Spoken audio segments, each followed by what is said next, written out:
कामयाब हो जाऊंगा। एक दिन कामयाब हो ही जाऊंगा। तो इस चीज को इंग्लिश में कैसे ट्रांसलेट करते हैं, आइए जानते हैं। आई शैल ओवरकम, आई शैल ओवरकम, मैं एक दिन कामयाब हो जाऊंगा। फ्रेंड्स, इसी सेंटेंस को लेकर मैं आज आपके लिए शैल और विल को यूज कैसे करते हैं, आइए जानते हैं।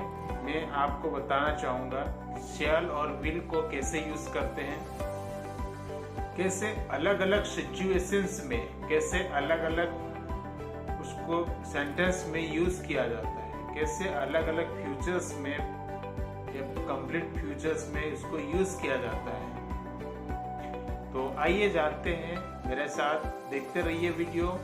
और आप देख रहे हैं कोचअप एकेडमी प्लस इंग्लिश, मेरा नाम प्रकाश। तो आइए जानते हैं शैल और विल को कैसे यूज किया जाता है। तो अगर हम किसी की इच्छा जानना चाहेंगे या किसी की इच्छा को हम सोचेंगे कि आप सामने वाला मुझे कुछ काम करवाना चाहता है या नहीं, उसकी इच्छा को जानना है मुझे कि वो मुझसे क्या करवाना चाहता है, क्या आप मुझसे काम करवाना चाहते हैं, उसकी इच्छा जानते हैं। आइए, क्या मैं यह बैग यहाँ रख सकता हूँ? क्या मैं दरवाजा बंद कर दूं? Shall I shut door? Shall I keep this bag here?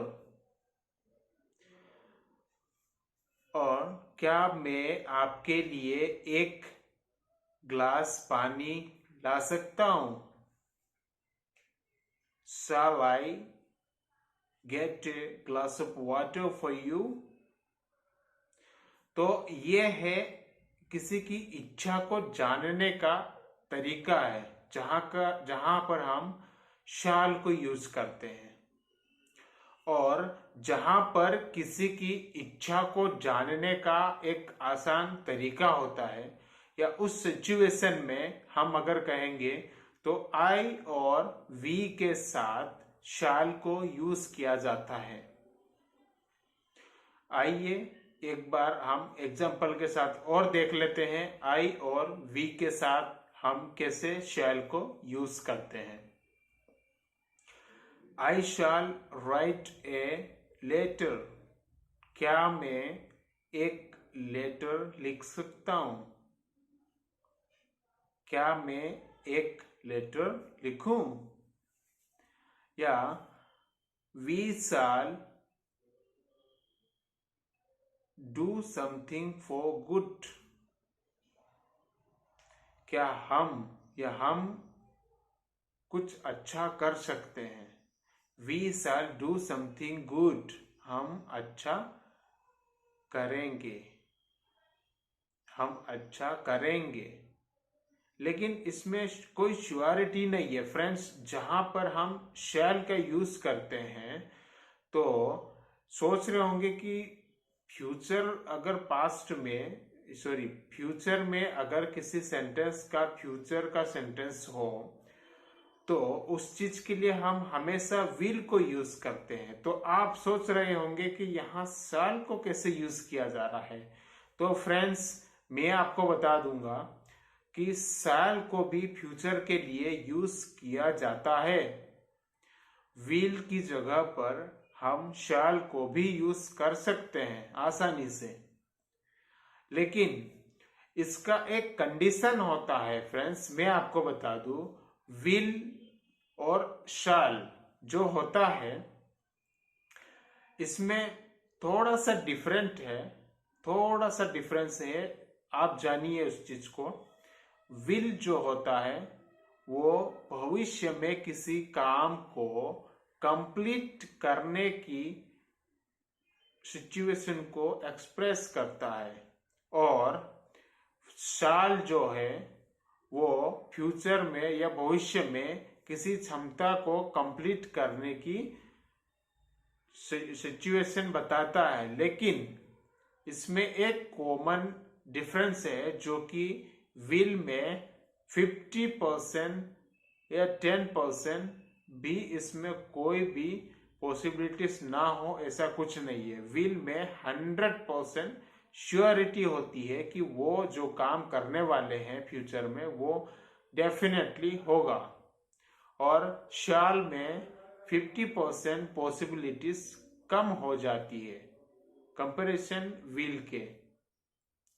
अगर हम सोचेंगे कि I will do the best, मैं कुछ भी करूंगा, अच्छा करूंगा, मतलब विल यूज किया है, मतलब कंप्लीटली और डेफिनेटली जो करने वाला हूं होगा, इसमें कोई शक नहीं।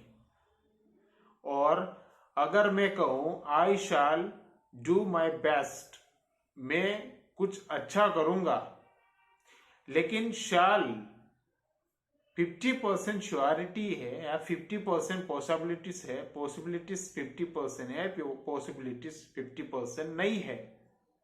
तो इस चीज में बस यही 50% का डिफरेंस है विल और शैल में। तो आइए फ्रेंड्स, मैं आपको एक और चीज बता दूं एग्जाम्पल के साथ, या किसी की इच्छा जानने के लिए, या किसी की इच्छा को हम अगर किसी को इच्छा जताना चाहते हैं, या किसी की इच्छा को हम अगर चाहते हैं कि उसकी इच्छा क्या है, उसका ओपिनियन क्या है, तो उस चीज को हम कैसे जानेंगे।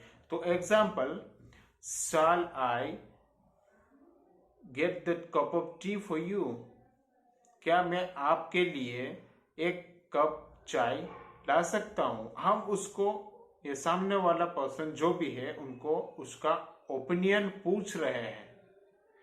अब सामने वाला डेफिनेटली बोलेगा श्योर, मना नहीं करेगा, उनका ओपिनियन पूछ रहे हैं। या किसी के अंडर में काम करने की बात नहीं है, हम किसी का ओपिनियन पूछ रहे हैं, उसकी इच्छा को जाहिर करवाना चाहते हैं, उसकी इच्छा को हम जानना चाहते हैं कि आखिर उनकी इच्छा क्या है। और दूसरी बात, क्या किसी का डिटर्मिनेशन होता है। डिटर्मिनेशन मतलब जहां विल यूज होता है और डेफिनेटली जो सोचा है वो होगा और होकर ही रहेगा। तो वहां पर हम कहेंगे कि मैं जो करूंगा बिल्कुल कंप्लीट करूंगा। I will do, and anyhow I will do that. कैसे भी मुझे वह करना है, और डेफिनेटली श्योरिटी होती है, 50% भी नहीं, 10% भी नहीं इसमें, जो कि साल में होता है। विल में 100% श्योरिटी होता है कि पॉसिबिलिटीज जो होना था वो होकर ही रहेगा। तो फ्रेंड्स, विल और शैल में बस यही डिफरेंट है, मतलब सिंपल सा फंडा है कि आप फ्यूचर में किसी भी फ्यूचर टेंस में, चाहे वो सिंपल फ्यूचर हो या कंप्लीट फ्यूचर हो या कंप्लीट कंटिन्यू टेंस हो, कोई से भी फ्यूचर वाले टेंस में आप विल और शैल को यूज कर सकते हैं। लेकिन एक बात ध्यान में रखना कि जो आई और वी, ये जो पर्सन होते हैं, आई एंड वी, इनके साथ अधिकतर या सही तरीका यूज करने का है तो मैं बता दूं, तो आई शाल, we shall, I shall, we shall, इन चीजों का हम यूज कर सकते हैं, वो सही तरीका है। और अगर जहां पर थर्ड पार्टी आती है, मेरा कहने का मतलब कि ही, सी, इट और नेम, ये जो है थर्ड पार्टी होती है, और इनके साथ अगर हम सिंपल फ्यूचर में यूज करना चाहते हैं तो इनके साथ विल यूज किया जाता है, और ये सही तरीका होता है। मतलब he will do, she will do, it will go, और नेम किसी का, थर्ड पार्टी का, तो विल होता है। तो ये होता है फ्रेंड्स शैल और विल का फ्यूचर में या भविष्य में कैसे उपयोग करते हैं।